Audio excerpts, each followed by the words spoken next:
We're here. Yeah. Who thought we'd be here? Sometimes you just gotta say it, you know? Mm-hmm. Sometimes you just gotta say who thought we'd be here. How was your day today? My day was good. I worked today. Did landscaping outside. Something that I'm trying in my newfound off time. Nice. We mowed and weed whacked lawns today. Wasn't bad. Outside in the sun, so Yeah, I enjoyed there's it. advantages to that. Oh, yeah. I worked it right into my routine too because I'm done. I was done with everything this morning. Like I only went for a 2 mile run because I got the race on Saturday, so I don't want to overdo it. Nice. So by the time I was done with everything today, and I got to have breakfast at home, made something before I went out because I knew I was going to be out all day. It wasn't bad. Mm-hmm. Yeah, man. Locking into that routine, right? Yeah, just another thing to add to the list of things that we do every day. For me, I'm just trying to find something to fill that time right now between 9:30 when I finish doing all of the mental and physical stuff that I do for the rest of the day, because that's a long time to sit around and do nothing if you don't have anything planned or you're not working. Yeah, it sure is. Yeah, I'm gonna know that pain soon. Yeah, I mean, it's nice. It's nice to have that freedom though. For me, being able to pick and choose kind of now when I want to work instead of being locked into a schedule because I was stuck somewhere. But that's good. I really like it. How much? What do you have? Another week left until you're done? Next Friday. Next Friday. Next Friday. So as of right now, I've got 6 shifts left. Damn. Have you thought about it being the end? It's definitely the end this time. I mean, I don't like to never say never. You know what I mean? Yeah. But it would be dope if I didn't go back to working there. you just it would be nice if I could go up from here instead of coming back down. Yeah. That is my intention. To not. Yeah. To and not. if it does come back around and it does become a thing again that I work there, hopefully it'll only be a much smaller part of my life. Yeah. Part time in that type of capacity. What are you gonna do with all your free time? I'm probably just gonna take some time to get back to myself, man. I do feel like when I felt like I was getting drained of that for a while now, and not being very just complacent at work, and when you wake up and every time it's hard to go and you don't want to be there. There's good parts to it, but yeah, for the most part you feel kind of miserable about it because you're not growing, you're not doing anything else, you're not passionate about what you're doing, and many of the things that will happen that day that are going to be issues or problems are out of your control. Mm-hmm.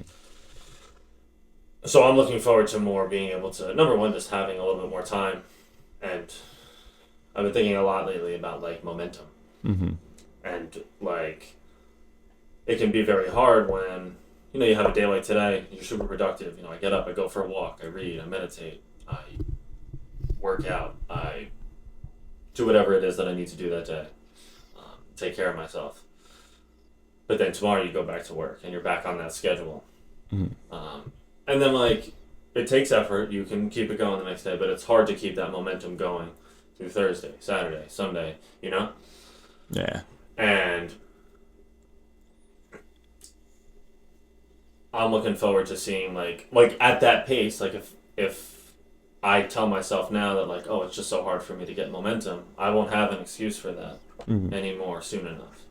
So if I can't use the excuse, oh, you don't have the time, you can't get enough momentum going to notice any change. Mm-hmm.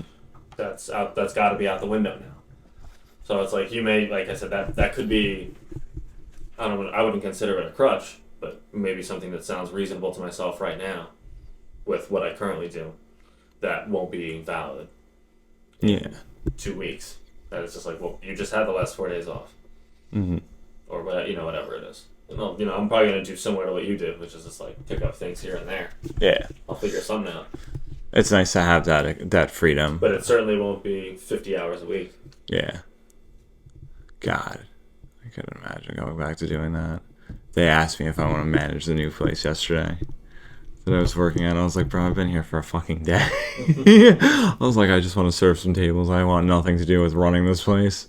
Yeah, and that was another thing that, because I used to crave the hustle, of like just being in the weeds, getting fucking obliterated back there behind the bar, on the floor, whatever it was. And it just doesn't give me that same rush like it used to. Yeah. Like, I think there'll be a part of me that will always like love a little bit of that, you know what I mean? Mm-hmm. But like lately I just kind of have that feeling of I don't care if it's busy or not. I just hope I don't have to like be put into a bad situation. Yeah. I just hope I don't have to deal with some stupid shit. Yeah. Worried about that. Worried about the day. It's not good to go into the day worried about the day. You know what I mean? We're supposed to be like detached from that feeling and just like letting the day come and go. And like that's the shitty thing when you're in a spot where you can tell you don't want to be in that spot. If you're sitting around and you're telling yourself that like, fuck, I'm not gonna be able to control the way this day goes, and like you're thinking about it, like you're definitely not doing what you want to be doing. You know what I mean? That's how I was. That's how I realized it. Yeah, like you're checked out. Mm-hmm. You've lost. You feel like not like you've lost your edge, but like it's just like you're not willing. Like there were times when the effort felt like it matched, like the money you were making or whatever happened that night, and then now it just never feels that way. Yeah, and that's purely like that's just on yourself. Like I know not only the physical, but now like the mental strain, because you're always just like looking for that one thing, that's going to come up and ruin your night. Because so many times before, that's what's happened. Yeah. Somebody disrespects you, doesn't treat you nice. Mm-hmm. These things happen. Yeah. You get stuck in that. It's like a loop. Yeah, it's a never-ending loop of just like, I know what to expect tonight. I'm not going to like it, and I'm going to just go there for whatever reason and be there. But there's also power now in being like, now that like I really don't, there's power in just like letting go of it, that like it's not on you to solve that too. Yeah, that's always a nice feeling. Absolutely. Yeah, it was nice working on Saturday, and I was like, this could crash and burn, and like, I don't fucking work here. I'm just helping out. Yeah. I'm sorry. Yeah. There's comfort in like I don't have to solve these problems anymore. Mm-hmm. I can focus on the problems that I actually want to solve. Yeah. And I think that the most exciting part, and this is what I think you think as well, which is that like when you eliminate stuff like that. Not to say that it's like toxic or, miserable or bringing you down, but like that opens you up to other possibilities that like wouldn't necessarily be possible without you leaving that behind. Yeah. But you have to open up that space. So you have the space to do the things that you actually like, that are more meant for you. You know what I mean?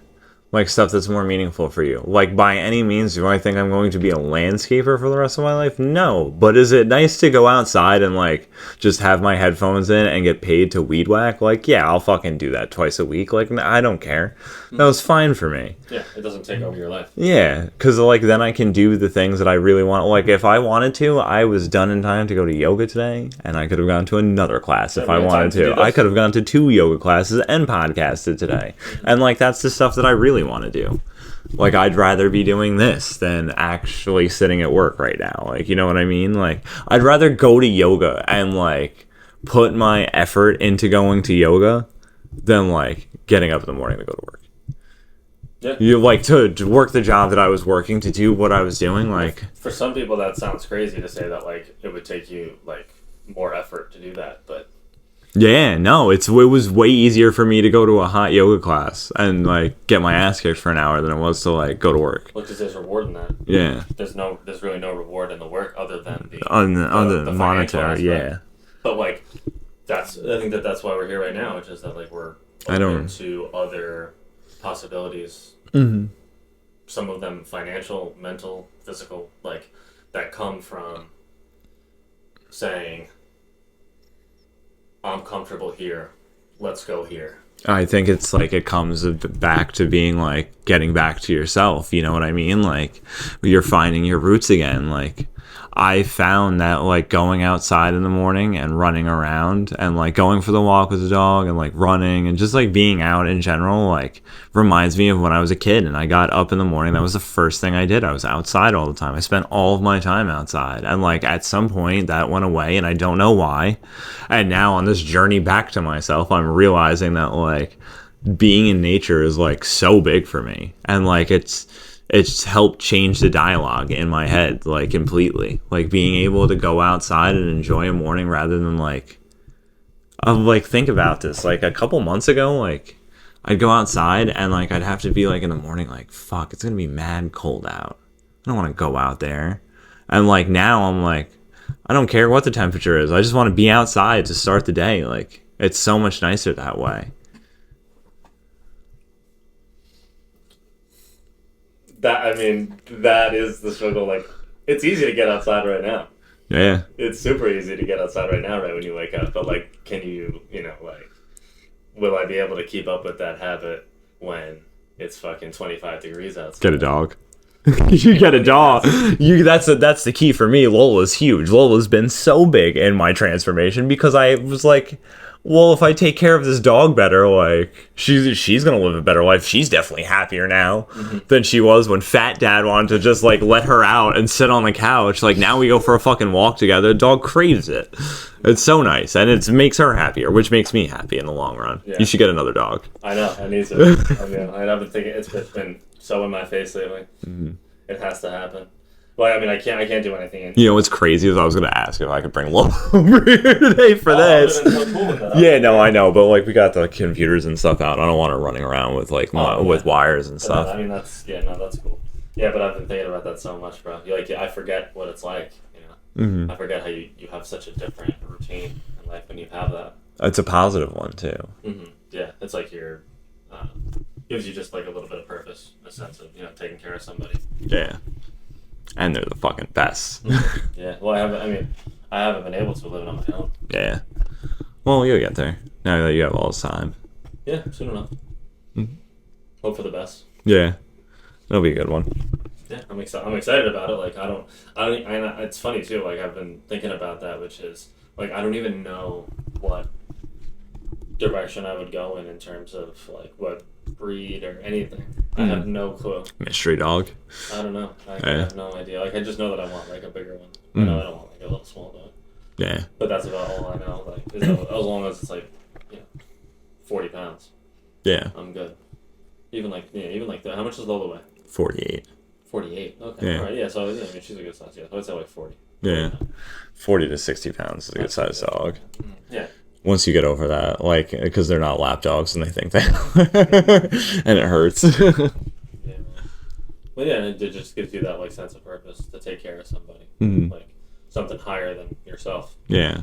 It's like something like that is all on you. And if you can just, literally, it's like the bare minimum. Yeah. To when you really break it down in terms of like things that we do in this world that are hard versus difficult, like the bare minimum of like feeding, walking. What else is there? Yeah. You can do lots of other things that go above and beyond, but like as long as you do that, like they're gonna, they're gonna love the shit out of you. Yeah, it's very simple. They're not asking for a lot. Yeah, I think about it all the time lately. Of course. Well, when you have that free time that's opening up for you, you can. There's so many more things you can explore. You could get a job where you can bring your dog to work with you every day. Imagine. Yeah. Well, I mean, I've also been thinking about like if I can work from home. Yeah. That really gives me the ability to like not have to like leave him alone or whatever. Yeah. It's obviously for obvious reasons. I'm scared about jumping off the deep end with that one too. Yeah, but yeah, I mean you can't. That's living in the past. Yeah, you gotta just do it. Yeah. So what book you were reading this morning? The book I was reading this morning was is it Breaking the Habit of Being Yourself? Oh, yeah, it's right up there. Joe Dispenza. Joe Dispenza. Yeah. The guy himself. Yeah. And And one of those things that really struck me, really struck me this morning was talking about how like we talk to ourselves and like the power that you can kind of, you talk about things in and out of your control. You have so much control over the way that you talk to yourself, the way that, you know, you just, that's not, because that even, like, you know, you talk about, like, your self-image, that has nothing to do with it. This is something that, like, physically you can kind of, like, morph the way that you talk to yourself, which is, we often sit in a kind of stew of dwelling on. I used to say I can't do things all the time, and now I refuse to say them. I might not be able to do them still, but I won't say I can't because that's limiting to yourself. And that's one of the things. It's like saying but. Like, I don't like saying but because I feel like if me and you are having a conversation and then I say but, I just hit backspace on everything that I just told you before that. Like why? Why are you going to hold on to it? You know what I mean? Yeah, and it's like, so one of those things, which is that, like, you can limit yourself so much just in the way that you talk to yourself, by saying, like, you know, you'll say stuff like, you know, I am, you know, even just as limiting as saying that, like, I am this, I am that, you know what I mean? Which is that, like, you can change. I am is a rooting term, too. So, like, when you say I am before you say something, you're really fucking digging it into your body. So, like, and, like, when you take away that, like, it's very easy to get caught in that loop of the negative thought over and over again and, like, stack them up. But it's just, like, very good to, like, if you can notice that, if you can, like, notice that, like, you're spiraling, you're focusing on the negative, if you can turn it around, and even if you're just speaking in ways that are open-ended, you can really turn that, like, thought loop around, saying, like, what would it be like if, or where could I be if this? Yeah. Like, changing that like phrasing of, like, instead of it being like tell yourself that it's possible. Get lost in that idea of wonderment. Yeah, of like possibility that it could go right. Yeah. Because, like, if you're always caught up in that area of being, like, you know, you say, if you say to yourself, like, I am this, like, I am angry, I'll never be calm. Yeah, what do you think's gonna happen? You know? Yeah, I mean, and it's as simple as that with things that are big and small in your life. Yeah. That, like, if you can turn that around, that's a huge impact. Yeah, I know what you mean. There's, like, things that I like. Even with running, for an example, I was just like, I'm never going to be able to get back into this. Like, never thought that I'd be running as far as I'm running now and doing it, like, and I'm not even running that far, but, like, 3 miles every day compared to, like, not running at all and thinking, and, like, then telling yourself, like, you can't do this, you're not going to get up and run, you don't have time, you have to go to work. Like, by changing that narrative, like, and now, like, when I'm running, I'm just like, I can fucking do this, I can keep going all day if I want to. And, like, it's changing that narrative to a more positive one. Just then refraining from the negative things that you can say to yourself in a time that's, like, trying. Like, you know, do you understand what I'm saying? I don't know where I'm going with it, but, like... Do we ever know where it's going? Yeah. We're just finding out. Who thought we'd be here? We're just finding out.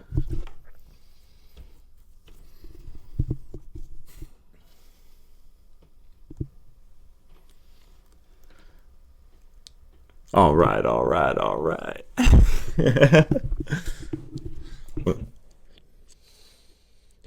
Well, we also got a lot of feedback of people asking us to talk about self-acceptance, which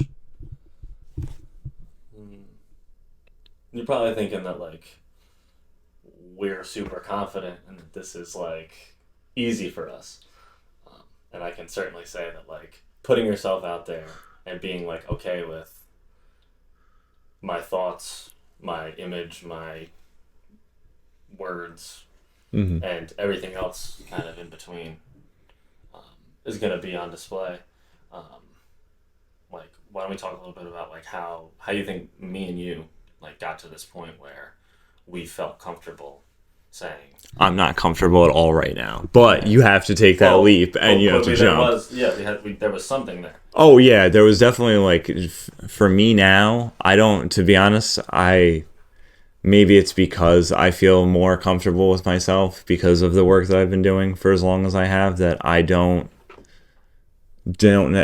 I care, but I don't necessarily care as much that other people are going to see this or hear it or listen or judge. Like, it just, because I'm not going to watch something somebody else does and judge them. So like, I just don't care, you know? I mean, that's not a good way to put it, I don't think. I care, but I don't care enough. I'm not going to let what my perception of what people think ruin my day. You know, Well, don't you find that the things, because it's my, I'm sorry, it's my perception that like, it's same with you. Your perception of like what you think this is to other people is what you would be worried about. But if if you drop that, then like, well, I think it's fair to say that if you think about like the thoughts, you know, or the things that people would say if they're worried, if they're judging you, you can quickly turn it around on yourself and say that like, if I was having those thoughts about somebody else, that would be super judgmental, and I would want somebody to root for me in that scenario. So anybody who, in my opinion, who's not like, why be concerned anyway? yeah, It's, if you can reframe it really easily by thinking that like the only reason that I would judge somebody for this was if I was insecure about it. yeah, So like, and we're the ones doing it. yeah. You know what I mean? We're here. Like, this is... Yeah, so if you have a problem with this, it's because you won't sit down and fucking do it. Not because we're doing it, and we're happy doing it, because you don't want to do it, and you're afraid. Pussy.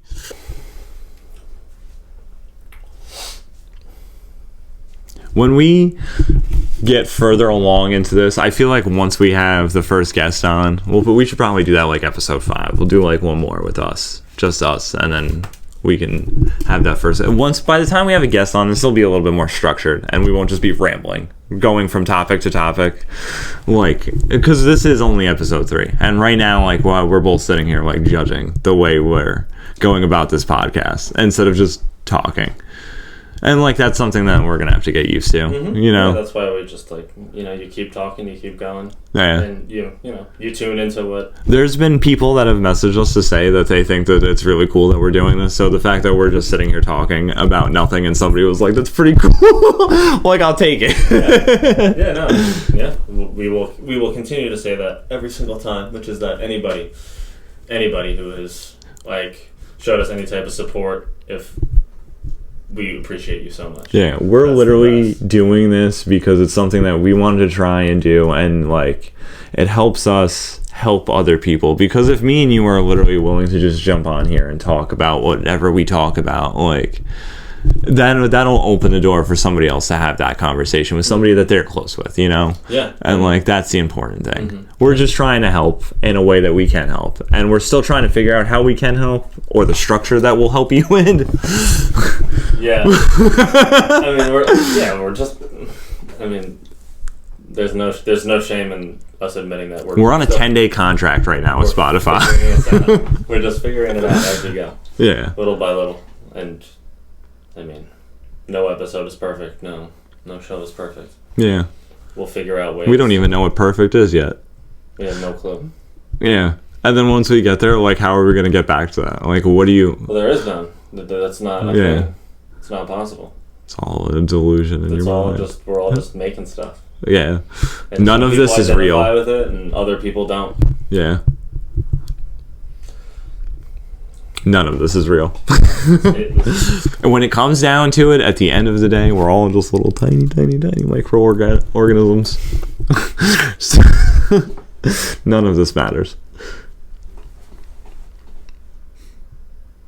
You got anything else you want to talk about? Yeah, no, of course. I feel like all right. Give me a topic. Let's roll. Okay. You're the one that wrote stuff down. Give me some shit to talk about. Mister, I don't want to be held back by the things that you write down. Well, I'm not being held back by them. You're the question me, sir. I'm the topic guy. I'm the question guy. Okay, no, that's fair.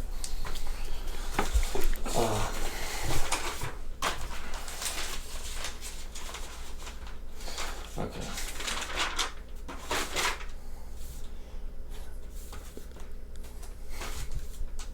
We're looking for the good one, so you don't judge us that it was a bad one. Absolutely. Okay, here's a good one. All right.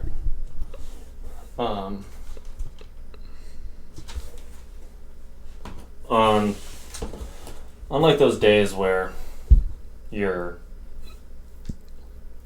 struggling to get through your routine, or you feel like other factors that are outside of your control are impacting that.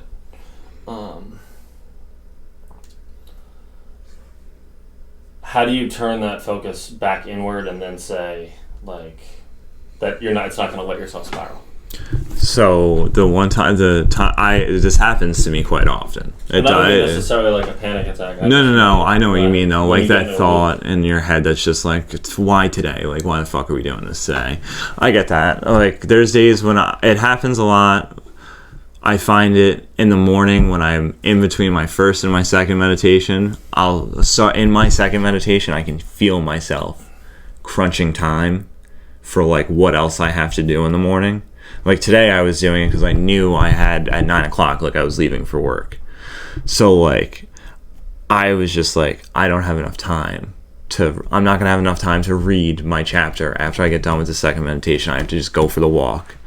And then I started thinking, well, then I'm going to go to work, and like later on, then I'm going to have to run too. And what it comes down to for me is it's such a routine for me now that if I just fucking do it, and I just stop thinking about it, or I can let my head go. Sometimes I'll just let it go, because you have your monkey mind, and it's not you. Like, it's just it's the voice in your head, and it's just rambling on about stuff it's worried about. And if you just let it go, I feel like that's the easiest way to go about it. But like for me, when it's really bothering me, if I can't let it go, I just go back to my breath. You just breathe a couple times. And it's normally when I'm walking, I'll get like the nerve, like, fuck, I don't want to run today. I don't want to run. Like, and it's just like, I think about how much better I feel after I'm done. Like, I'll think of a previous day when I did do everything, and how much better that felt at the end, being done with all of that stuff, than what the feeling of me telling myself I don't have time to do this today was. Because that feeling is like, it's negative, and like it worries you a little bit. But like, then you think about the feeling that you had yesterday when you did do everything, and you're like, okay, that outweighs this. Mm-hmm. That's easy for me. Mm-hmm. And you're thinking about that future self. Mm-hmm. And that, I think, is the power of awareness in recognizing when you say, like, those thoughts that come in that say that, like, you're not going to finish this, you're not going to do it, it's not going to get done. If you can, like, recognize those and flip it around, and then you can turn to yourself and say, like, well, the negative loop can have a lot of power. It can keep going, it can keep circling and gain a lot of momentum. But once you turn it around and you say that, like, imagine how much momentum you can get if you turn that around for positive. Mm-hmm. Like, the power of associating those two things, like, the mind loves to find those things that are negative, that are limiting, that are judgmental, that are saying, don't do this, don't try that, you're worthless, those are always going to be there. But if you can gain that momentum and say to yourself, like, no, I know I'm capable of this, I know that I can do this, like, you can almost, like, skip that, like, mode in the programming. Mm-hmm. of it being like, you can't do this, today is not the day. There was a book that I read, like, very early on. It's The Monk Who Sold His Ferrari. Mm-hmm. And the premise of it is, like, there's this really successful lawyer, Jeremy, and, like, he's just, like, got all the money, he's got all the cars, the houses, like, he's a very successful lawyer, but he looks like shit, like, he feels like shit, and he's not happy in his life. And it's this guy it's written from this guy who works for him's perspective, like. And one day, Jeremy just quits his job and leaves. He, like, goes to the Himalayas, becomes a fucking monk, and comes back. And so he's telling the guy that he used to work with, who can see the change in him because he looks skinnier, he's more in shape, like, his hair's flowing, his eyes are bright. That's the way the author describes him when he comes back. Like, he looks younger than his actual age is and stuff. And, like, he's just got a presence about him. And, like, one of the things, I forget, it's like the third or the fourth chapter, it's like one of the morals that he's dropping down to this guy. There's like 7 or 8 of them, and it was a story of, like, a garden in China, like a really, really beautiful garden, but this guy would never let anybody come see it. Like, he was just, like, always protective of his garden. And then he decided, because, like, he was just worried about people ruining it.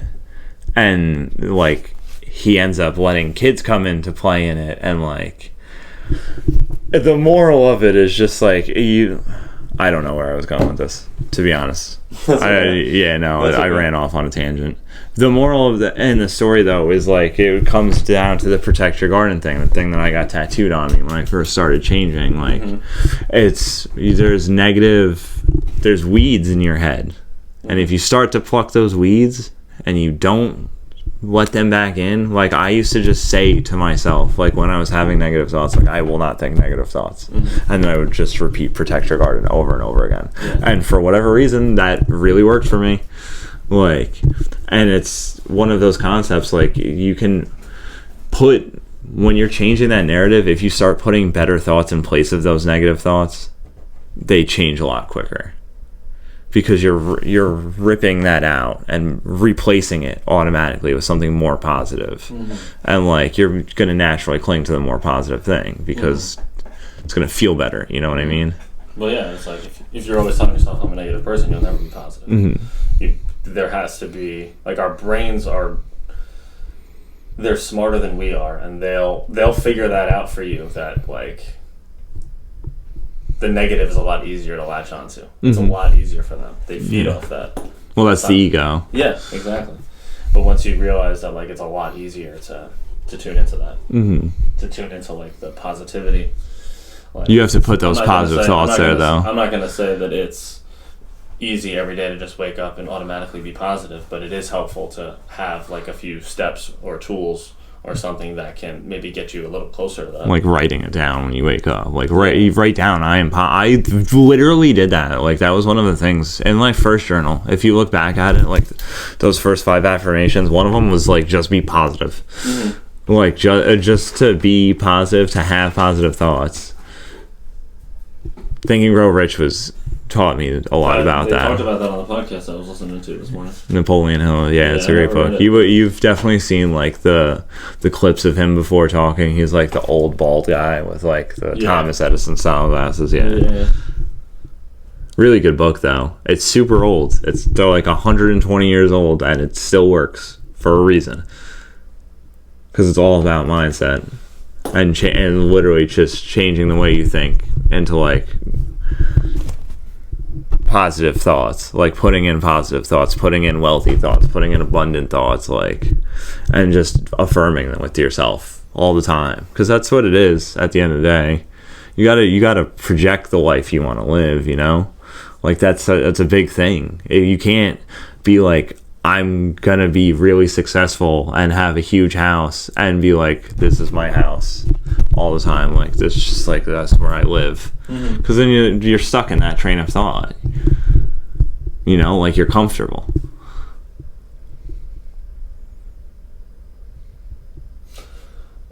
Well, here's a good one. I was listening, somebody said this on the video I was watching this morning, which was actually no, let's play let's make this a little interesting.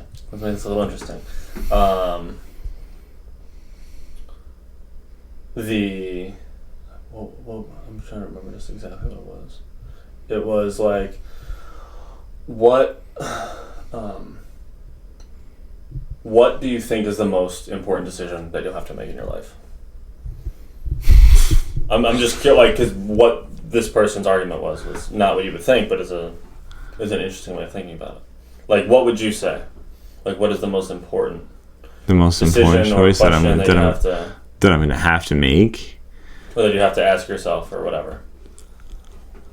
I don't know, to be honest. Like what would you say it is? I don't know. Like off the top of your head, what do you think that, like, the most important question to ask is to like ask yourself? Yeah. Like, it's like, who am I, right? It's like you're on the right track. Yeah, it's like that gist of like, because that keeps you curious. So I think it's from that book, The Subtle Art of Not Giving a Fuck. I've never read that. I've never read that either, but the video was and it was the hardest decision, or whatever it is. I don't know if it's a question or decision, but it'll make sense either way. Which is like, what pain do you want to have in your life? Oh, yeah, I can see that. Because everything is painful. You have to suffer. So there's I think that ties back into like, which is if you're giving something up for another thing, mm-hmm. what is the price of that? Yeah. We're all sacrificing something at some point. Like for me, I gave up drinking, which was like which was something I did socially, and it was a way for me to have fun with my friends, and like the pain of like being hungover and some of the choices I would make, and like the way it made me feel is way worse than my knees are killing me while I'm running in the morning. So I'd rather fucking run every single day than go out and drink every night like I used to. But at the time, there was probably some kind of it was reverse pain in terms of I'm going to miss out on things because I'm not going to be drinking. People are going to think I'm different, whatever it might be. That like off the rip seemed like some type of pain, but realistically is like you're making a choice. Joyner Lucas has a great line, and he's like, "Don't think I'm cool anymore because I'm sober now." I feel like everybody has that thought sometimes. Yeah. You worry. Yeah, like I said, you worry if like, there's got to be the thought that like, how could you be good at bartending if you don't drink, bro? Like, you know what I mean? Like, I'll smoke anyone around here bartending too, and sober as fuck. But I'm talking about the thoughts that come in when you make a decision like that. Yeah, well, that was. I'm not saying that is true. I'm saying that thought like your mind will come up with every single possible reason as to why, like you can't do that. But ultimately, you really know that like the only thing is that like that one decision, like you can make that decision. That is in your control. And once you start to identify like I'm in power here, I don't have control over this or that, you can really make changes there. Well, I feel like I wouldn't go about it by like I didn't try to control like you know what I mean? I just. What do you mean? I'm trying to answer it the way you phrased it. So like for me, I don't think trying to control a situation is a good thing. And anyway, like in a good situation or a bad situation, I firmly believe that you should just let things happen, and like they're going to turn out the way they were supposed to turn out. And that's something that I definitely didn't think before. Like I've like started to really just like grasp onto that. Like that wasn't always my train of thought. I was like always trying to control everything. And like I at the beginning was trying to put myself in situations where I could control it and knew that the outcome was going to be positive. But then you're missing out on that because you're trying to control it to be a perfect situation because you think it's supposed to be better now because I'm not drinking, and something goes wrong and you're like, this isn't what I wanted. And it's just a lot. I feel like if you try and control it, even when you're doing it in a positive way, you're going to put some sort of strain on yourself that like isn't necessary. If you were to just I intuitively know that not drinking was the better decision for me than what I was doing before. So like, because I know intuitively that this is the right thing to do, I don't have to do anything else. I just have to not drink. And I know everything's going to work the way it should for me. That's exactly what I'm saying, which is that it's like there are lots of things throughout the day that are out of our control. You can't control how the person at the bank treats you, or the way somebody else drives, or how your boss is going to treat you, or something like that. But you can control if you drink or not. That is fully 100% within your control, that can, for the most part, not be influenced by other factors. You don't have to do one thing without the other. Like, you know.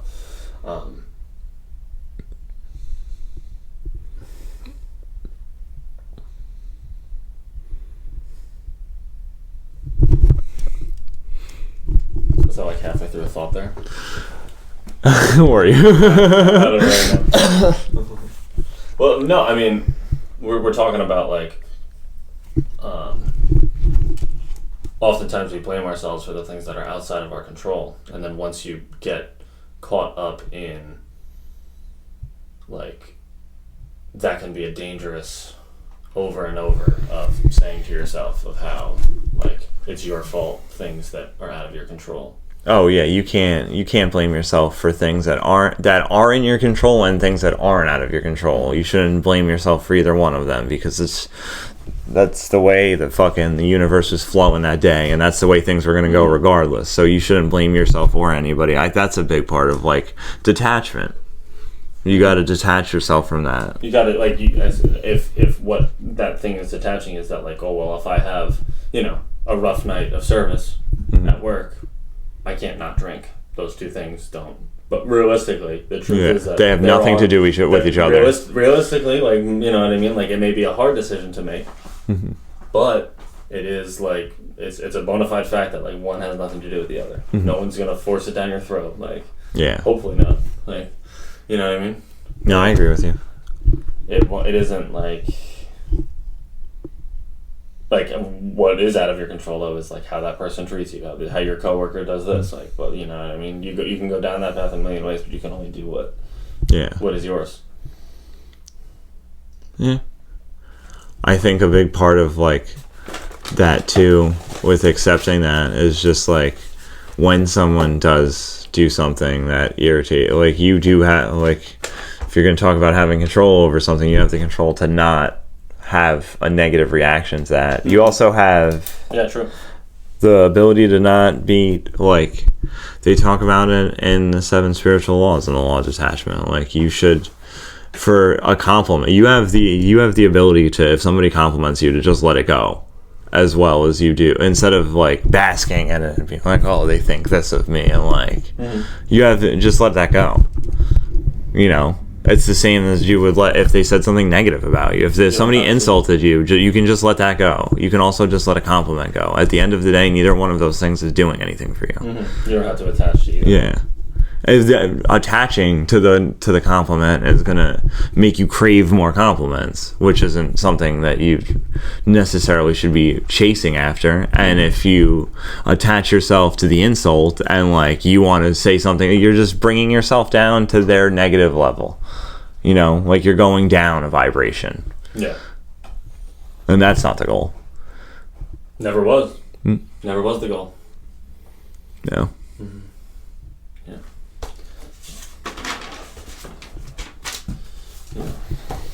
You know what? We thought it'd be easier to just cycle through topics, right? But we're figuring it out. Thank you for bearing with us. It's not the easiest thing to, like, just have it flow perfectly. And I think that this episode has probably been a little bit harder to make that happen. Way harder than the first episode. The first one was, even though, like, we did it all. You know, we set ourselves up for. It's because we didn't talk a J. You think that's what it was? No, I think that has nothing to do with it. I think we just, it's a learning process, and we're cycling through topics, like, instead of just organically going into them. You know what I mean? Like, well, also, like, in terms of, what do you people think?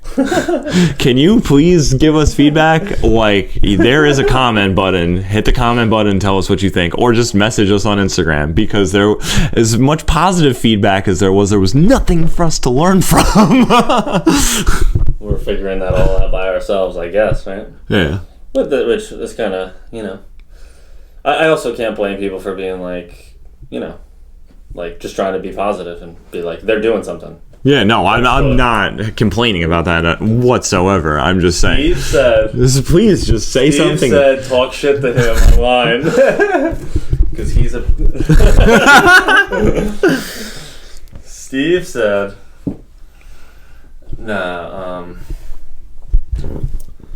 Name 10 books.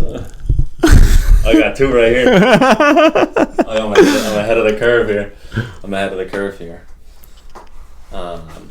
I can talk about books. You want to talk about books? I can always talk about books.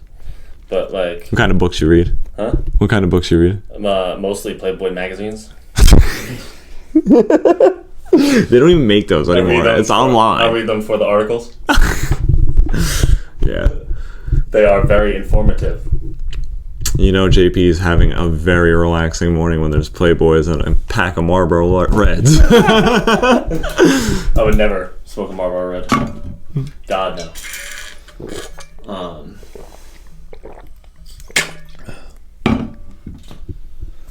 Yeah.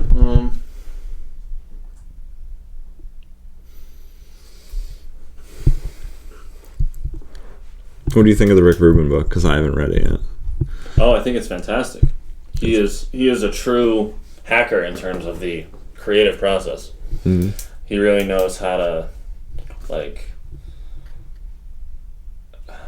not analyze, but he just has a way of, like, wording things that makes you relate to it, that you can really dive into, like, not judging your creative work, not judging your first idea, second idea, third idea, and just trusting. A lot of what he has to say is trusting that the process is enough. Mm-hmm. That's not, like, if you attach yourself to that outcome of this needs to sell 50,000 copies, or this needs to get so many downloads, I need this. Yeah. Well, it's not so much that it won't happen, but, like, I mean, it's just You're too attached. Yeah, you have to have intention without attachment. Yeah, no, I mean, it's he just has a way of speaking about, like, letting go of, like, really just, like, letting go of what you think this project is about to be, and just, like, letting whatever that higher power flow, anything that takes you there, just kind of, like, have the reins for a little bit, and not get caught up. Yeah, I haven't gotten into that one yet. I want to read that down. That is on my list once I finish what I'm reading. Yeah, I have, like, 2 more books. You can borrow it. That's a fact. Yeah, I got plenty of books that you can read. Yeah, absolutely.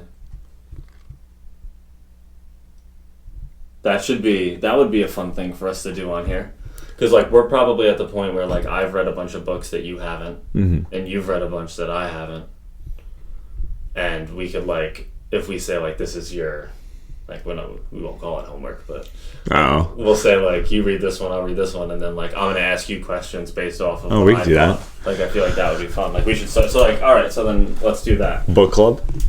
I mean, it's a book exchange. It will have, instead of it being like we're sitting here 20-30 minutes beforehand trying to figure out what we can just talk about the books for the day. Well, we can. I feel like that lets us prepare more, because you can say, like, oh, well, this book made me think this way about it. Let me ask him how that made him feel, and I may have a completely different reaction. True. Okay, so then, you guys are down for the book club? I'm thinking in my head, like, what would be a good one that I could give to you. So we should just, like, do it tonight. I'll give you The Monk Who Sold His Ferrari, because that's like my biggest book. It's the Untethered Soul, The 7 Spiritual Laws, and that are, like, the 3 biggest books for me. Interesting. Okay, I'm gonna give you this book that's called Embracing the Inner Critic. Okay. Which is, like, a book that really helped me. Actually, you can probably get enough from the title. I'm not gonna. Yeah, that's fine. I'm not gonna fill any of the bikes, even though you already ruined The Monk Who Sold His Ferrari. I babbled along. There's a lot more things on there. Yeah. No, I know. I'm sure there is. No, but that'll be something fun, because then it's like, if we do that. Yeah, I could break down books on podcasts. Well, that could we could break them down together. That could be, like, a small, little fun thing we do. Yeah. You can have people send in, like, suggestions. You guys want to suggest books for us to read? I read all the time, so it'd be great. We'll do book reviews if you guys want. Nah, he's dyslexic, bro. That's why I got all these words written on me, so I rememp how to spell them. Yeah, he's got every cocktail recipe on the internet. This one, just remember to say thank you. With this word. Yeah, no, that should be it. Yeah, and as always, if there's stuff that you want us to talk about, let us know. Yeah, subscribe and tell us. Let us know. Subscribe, follow, download, I don't know if you can download podcasts anymore. Just can- listen to it on You can rip our Spotify. podcast off YouTube if you really want to. We don't care.